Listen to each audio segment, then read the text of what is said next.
Hey, how you doing? This is John, and welcome to John's Long Box. Today we're looking at Miracle Man. This is issue 15. This is by Eclipse Comics, and this is written by Alan Moore and drawn by John Totleben.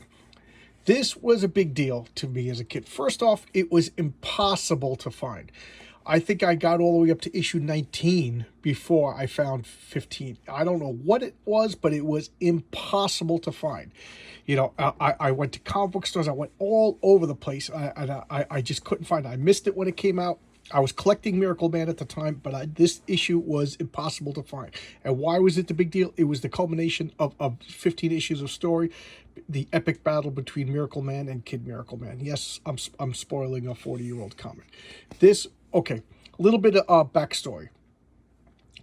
In England, I can't remember the guy's name, but they pretty much ripped off Captain Marvel. They made up Marvel Man. And Marvel Man, like I said, was a ripoff of Captain Marvel. And what happened was they would make like these cheesy black and white comics, and they would come out. I don't know if they were weekly or monthly or whatever, or bi-weekly, but they would just pump out these comics. And there was schlock, and I don't think the writer had any aspirations of it not being schlock, and then England started importing American comics, and then this schlocky ripoff of American comics couldn't compete anymore, and it kind of just fell apart. I think it was 1973, and Marvel Man, poof, disappeared into the dustbins of history, and it just was forgotten about for a while. Then they wanted to revise Marvel Man, so they asked a few writers. They're like, Marvel Man, that was just like a crap comic from my childhood. I'm not interested. Alan Moore jumped on it because I'll take it. And of course, he put his own unique spin on everything, revitalized it, changed it, and it got to be super big and, dare I say, even important. And then it was imported back to America. Now, to preemptively stop like any sort of lawsuits with the name Marvel Man or anything like that, they changed it to Miracle Man. And now, I don't know how, but Marvel bought the rights, and now it's back to being Marvel Man. They say, there you go. So it's a crazy little roundabout circle. All right, so, and I skipped a page already. So let me go back. And there we go. Penumbra. This is the Eclipse Comics in-house news. Let's look at the indicia over here. So we got Miracle Man number 15, November 1988. I remember. It took me like 2 years or so before I could find this. So just look at this glorious, glorious artwork by John Totleben. These days I've been hearing a lot of crap about Alan Moore. Like, I don't know. I guess it's now the cool fashion to bash on him. But when I was in my comic book teen years, Alan Moore was like the untouchable god. The first I heard about him was on Swamp Thing, and then The Watchmen, and then this, and then I don't know. I'm an unabashed Alan Moore fanboy. He is a prickly pear. He's kind of a spoiled brat, kind of diva, but his saving grace is he understands it. He does do things that really drive me crazy, and I try to separate the art from the artist. He hasn't really done anything egregiously that drives me nuts. Some artists I won't touch with a 10-foot pole because of their behavior. But Alan Moore, first off, I don't even think he's on social media. I think it'll have nothing to do with Alan Moore, with social media. But he considers himself a wizard, and he's been feuding with Grant Morrison. They seriously don't like each other, and like they've been like, and Grant Morrison considers himself a wizard, and they've been engaging in a wizard battle for the past 20 years. Don't ask me. I'm just a guy in my basement reading comic books. Okay, so what is the story? In 1986, Mickey Moran found out that he was Marvel Man or Miracle Man, and he stumbled upon. He's like a reporter. He's middle-aged. He's paunchy. He's a normal guy in England. He's married, and he's suffering headaches and stuff like that. He's having like a midlife crisis, just like a normal run-of-the-mill blue-collar worker. And he gets shoved to the ground, and he's at a nuclear protest, and he sees the word atomic reflected in a puddle, and it says Komoda. And he's like, Komoda, I know that word. And when he said Komoda, he exploded, and he found out that was the secret magic word that turned him into Miracle Man. because he used to daydream that and fantasize and have these dreams at night that he was a superhero in the 50s. And his wife is like, well, how come I never heard of you or whatever? So it was cheesy. It was all that cheesy, bad stuff that was, it really, well, Alan Moore incorporated the cheesy Marvel Man comics into the story. Those were all stories. So what really happened was the bad guy was Dr. Garganza, who was the Dr. Savannah ripoff. Dr. Savannah was the Lex Luthor ripoff. It's all, convoluted circles. And the real Dr. Garganza found a spaceship, experimented on people, and used this technology to transform people into superheroes. But he was just like, we have to control it. So he hooked them up to this machine and fed them these ludicrous dreams to keep their brains occupied so they wouldn't. Somewhere the machines broke down. He woke up and had a like a epiphany, and then transformed into Mike. And then after being Miracle Man for so long, the energy backlash kind of like threw him into this like suspended animation state. Well, not really suspended, but like he forgot who he was or whatever. Not suspended animation, amnesia state. So anyway, so for 20 years, he had no clue that he was the most powerful being, the mightiest mortal to ever exist. So, and then, there was Kid Miracle Man, there was Miracle Man Boy and stuff like Young Miracle Man and Kid Miracle Man. Young Miracle Man was killed, and Kid Miracle Man, that's the whole thing. He never transformed into a human. He never lost his powers, and he stayed Kid Miracle Man. And because he's clever, he became like a business magnate, and he's just evil, decadent. Just imagine you're an 11-year-old boy, and you can indulge in every whim, and then you grow up, so there he is. So Kid Miracle Man is now fighting Miracle Man. So this, okay, I know that's a long-winded explanation, but I'm trying to put this comic into context. So, the last issue, they're about to fight. This issue, the fight's already over, and this is him contemplating the aftermath of the fight. So it's going back and forth into flashback.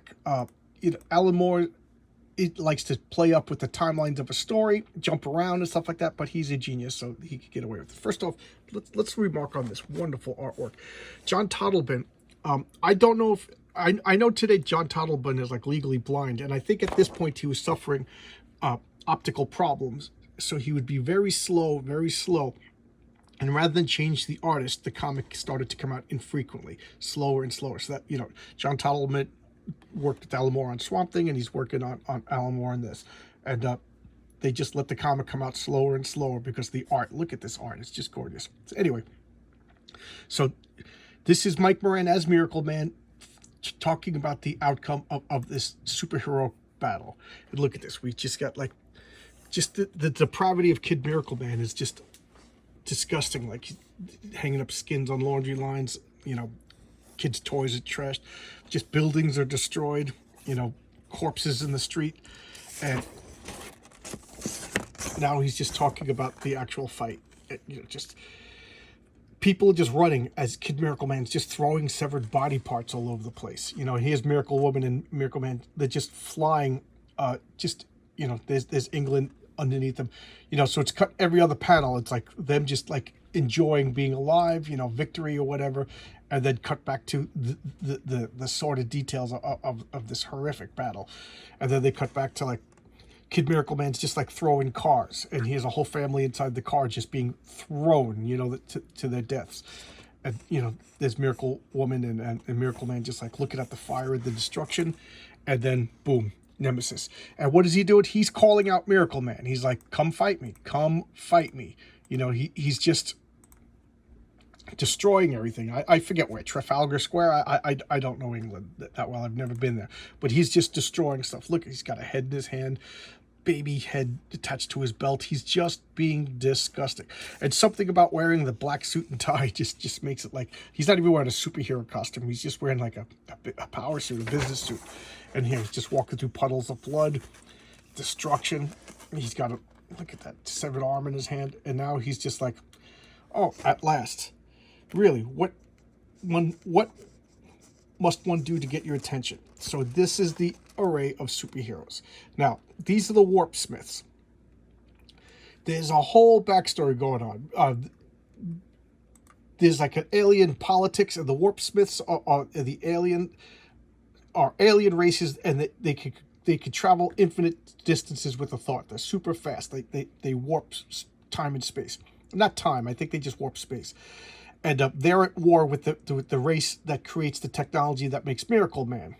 And they think that Earth has been unfairly influenced because this race's whose name escapes me, their technology is influenced, so they demand to be represented on the Earth. And then who's this? This is Apollo. He's a fire starter.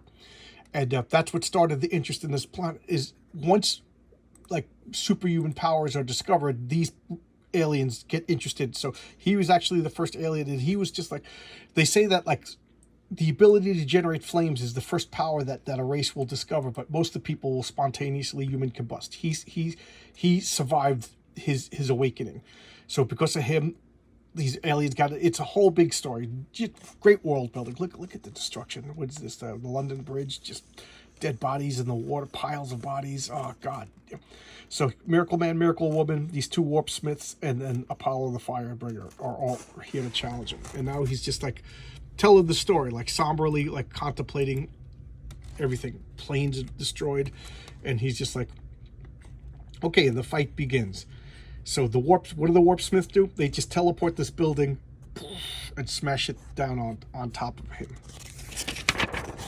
And he just, reveling in his power. Remember, he's had 20 years of like experience to dwell on the Miracle Man's only been in this comic book. He's only been around for a few weeks, out of the Matrix, if you want to call it. So he's just like, ha ha ha. Then Miracle Woman just goes in and attacks, and he's just like, oh, this is gonna get good. So he just beats the crap out of her. Look, they're just watching. So he grabs Miracle Woman, and then boom, and they're like, whoa. And now he goes to attack the Warp Smith, and the Warp Smith just moves his hand and teleports him inside of a wall. And they're just like, is that the end of the fight? And he's scared. Miracle Man is scared. Mick Moran is scared of Kid Miracle Man. Again, Kid Miracle Man, first off, he has the bloodthirstiness. He has 20 years experience on him, and he's really like a peaceful, mild-mannered guy, transformed into this godlike being. But still, the heart and soul of him is he's still grounded in his humanity. He doesn't even like think in superhero terms or destructive terms. He's just like, what do we do? He goes, there, it is arranged. He's like, I need a little bit of time to do something. And then the fire starter, and he blasts him with his eye beams, and he's just like, fire? He goes, see, I ain't into getting burned. Hell no, I'm into burning. So he goes, man, I burn all kinds of crap, and boom. So he's just, he not only can he control fires, but like combustion and stuff like that. So things are just exploding, and boom, gas main blows up, and like he's just like, that must have taken care of him. He's getting scared. He's getting scared. So they're still fighting, and now this is a weird page. I remember the first time I read this kind of took me out of the story, but I read this over and over again. This is supposed to be years in the future.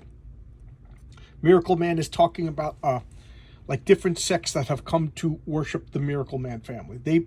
Yes, the after this story, it's talking about like this before Miracle Man and after Miracle Man. So pre superpowers, after superpowers. The world is completely different. Like all the religions, like why are you going to worship a distant god when you got these gods on the earth? So like there's religions that sprout up about a Miracle Man, and one of them is talking about how like they're noble beings.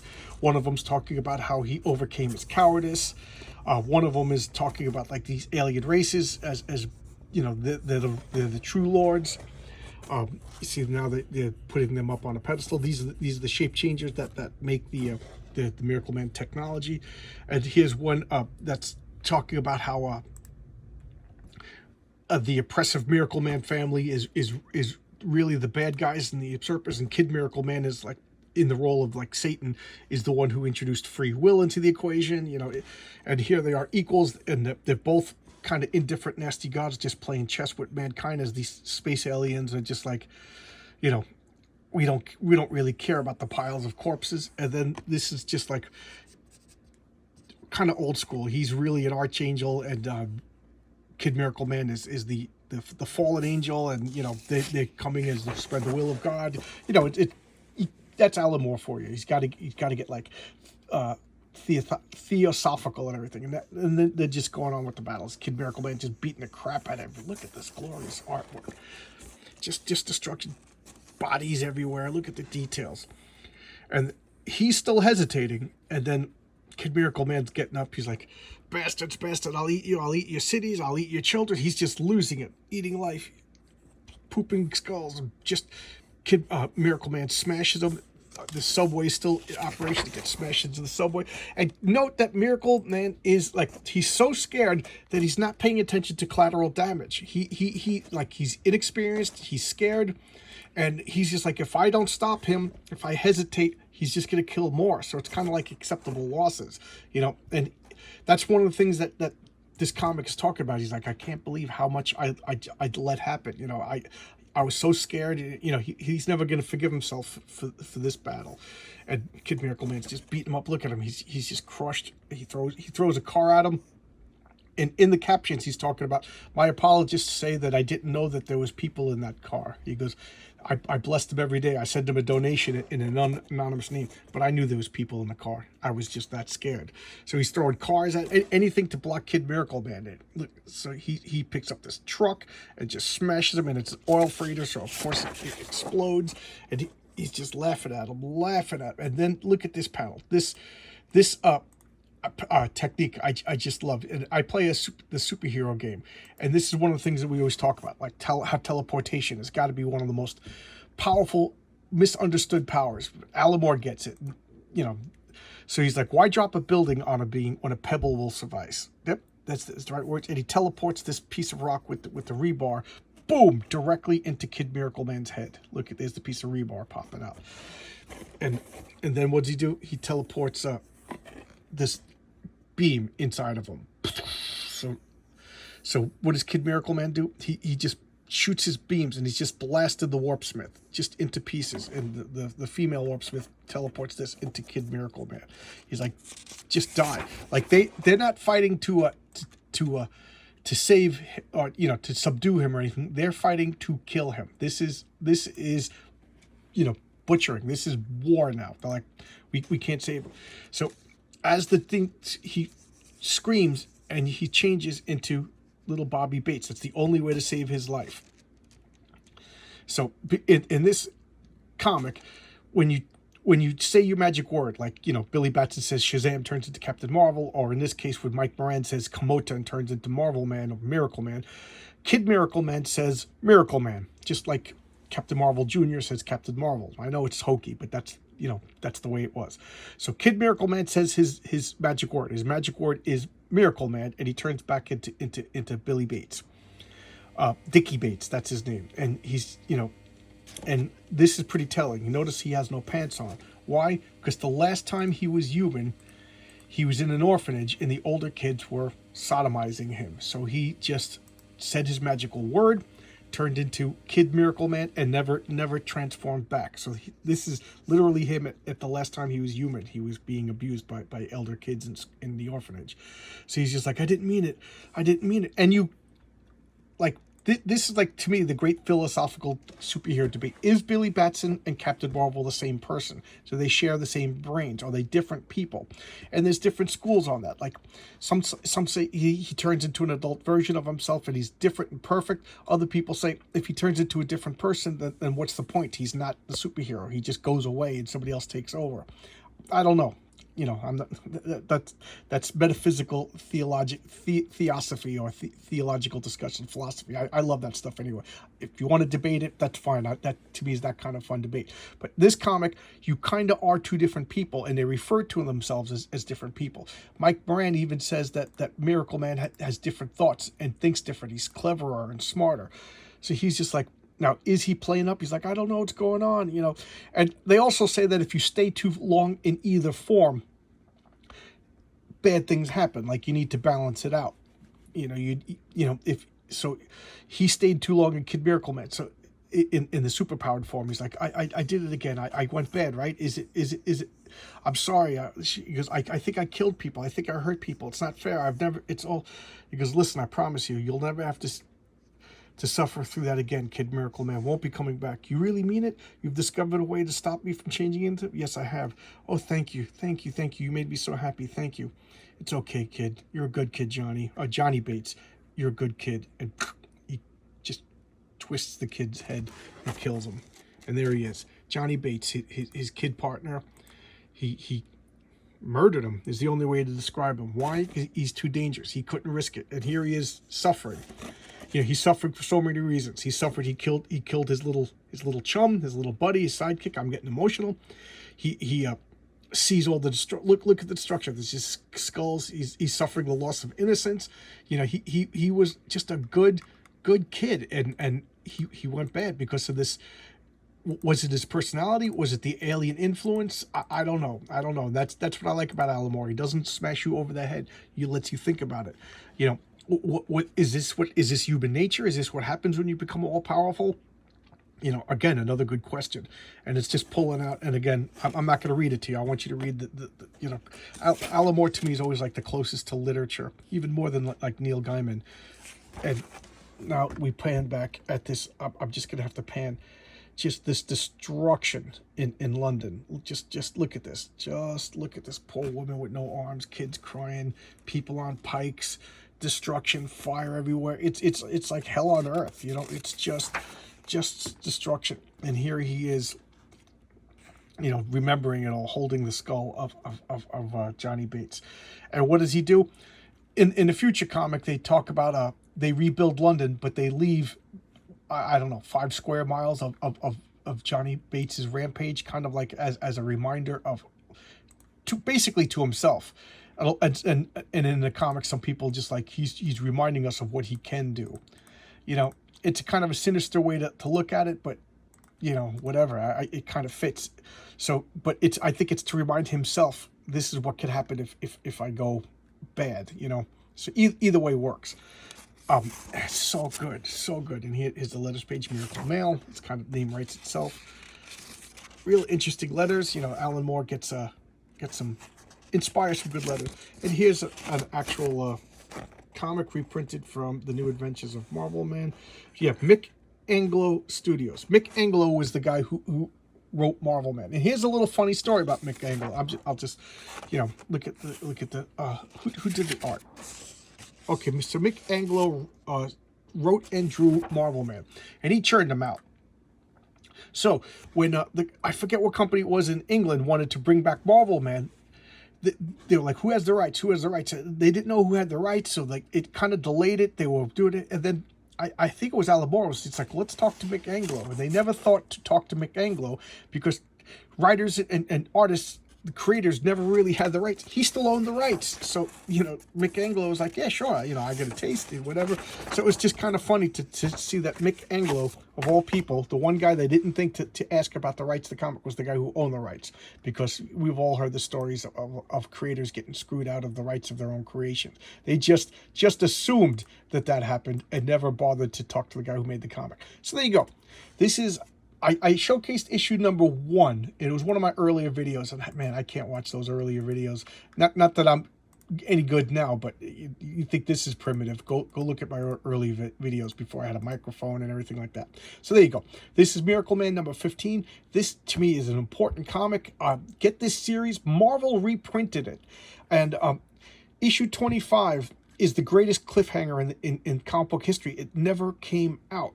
It never came out, and it never came out in Eclipse, and as far as I know, it never came out in Marvel. I gotta know. I've been waiting for the culmination of a cliffhanger for what, 35 years? There you go. But I hope you like this. And guys, thank you so much for watching my videos. I appreciate it so much. I'm having a blast. I'll see you tomorrow with another video. Bye-bye.